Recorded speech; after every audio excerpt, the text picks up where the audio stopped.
because the current Prime Minister, Dr. Lama Tobitaji, the list are endless. Comrades, thank you for coming. We love you and we welcome you. All the parliamentarians, we thank you.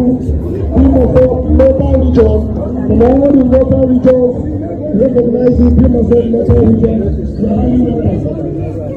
And the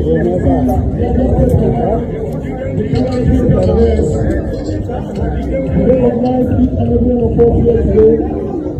And the Ministry of Agriculture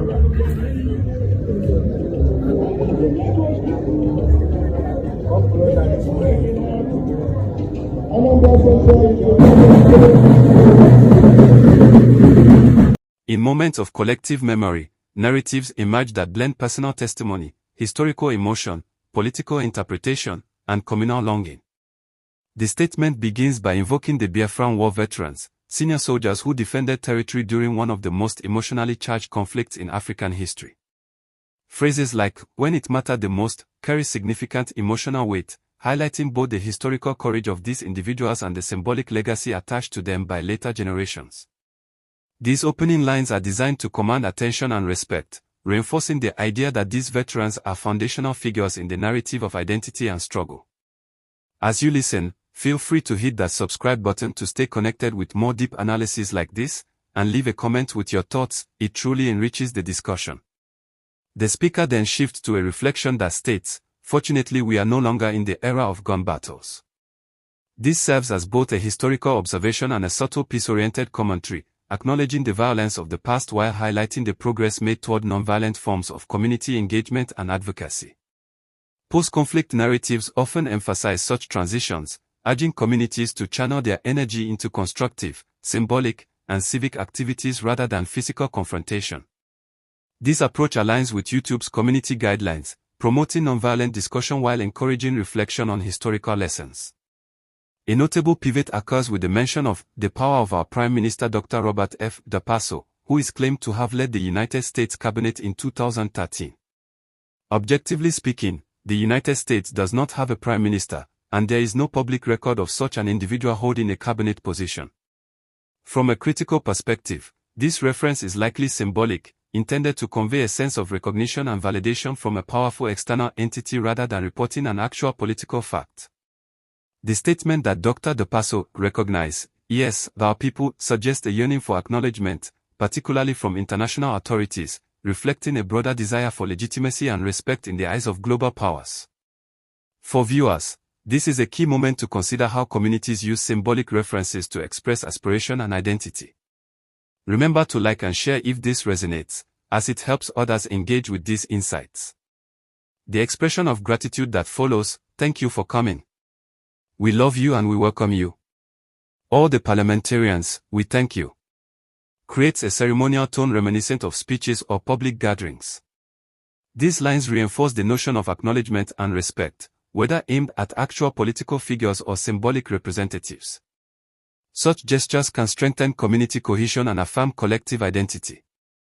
From a narrative analysis standpoint, this emphasizes performative recognition as a means of validating communal experience. Comment below on what recognition means in your own community, as this encourages dialogue and comparative reflection. Next, the statement introduces a rhythmic, repeated phrase, "We must walk, no power we charge. Come on, we will walk, no power we charge."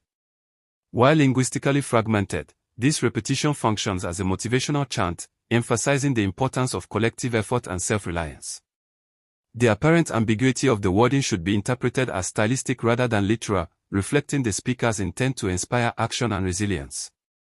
In many cultural traditions, such repetition is common in oral narratives, emphasizing emotion and unity over grammatical precision. By subscribing and sharing, you help others access these nuanced interpretations of historical and symbolic rhetoric. The following line, "recognizing the people's self-worth," moves the focus toward empowerment and identity reclamation. After periods of conflict or marginalization, communities often prioritize affirming dignity, agency, and value. This aligns with contemporary discourses on self-determination and social justice. In this context, the statement functions not as a factual record but as an expressive mechanism for psychological and communal restoration. Understanding these intentions allows us to critically appreciate the narrative without conflating it with historical documentation. Sharing your thoughts in the comments can further explore how narratives like these reinforce collective resilience. Symbolic narratives often emerge when communities feel overlooked or marginalized.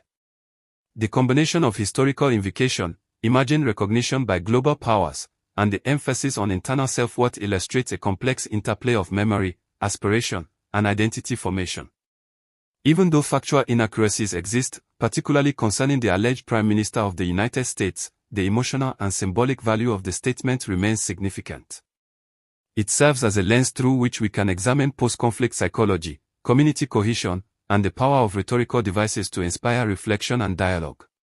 The statement's emotional landscape suggests a strong desire for healing, unity, and renewed identity reconstruction. By honoring veterans, calling for collective work, and asserting self-worth, the speaker addresses communal needs for dignity and recognition.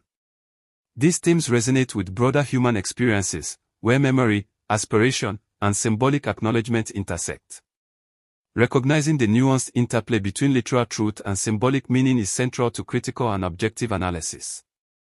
If this analysis is helpful, subscribing ensures you can continue exploring other narratives with similar depth and care, while leaving a comment enables you to share your perspective and enrich the discussion. Finally, the statement structure, combining ceremonial gratitude, rhythmic motivational language, and aspirational symbolism, reflects an attempt to create a narrative that inspires, legitimizes, and restores communal identity. By examining both the literal and symbolic elements, we gain insight into how communities process trauma, assert dignity, and imagine recognition beyond their immediate circumstances. Such critical reflection enables audiences to appreciate the layers of meaning embedded within narratives that blend history, aspiration, and symbolism.